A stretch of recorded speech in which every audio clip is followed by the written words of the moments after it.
Hey guys, welcome back to the channel. In today's video, I'm going to show you how to watch videos in 4K on Bigo Live. So without wasting any time, let's get started. First, open the App Store on your device and type Bigo Live in the search bar. Make sure you update the app to the latest version, because the 4K video option is only available in the newest updates. Once your app is updated, go ahead and open Bigo Live.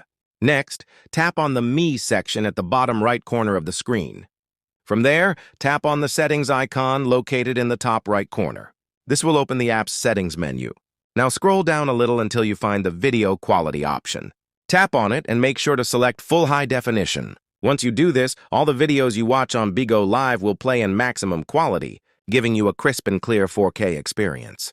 And that's it! You're all set to enjoy Bigo Live videos in stunning high definition. If you found this video helpful, make sure to like and subscribe for more tutorials and tips. Thanks for watching, and I'll see you in the next video.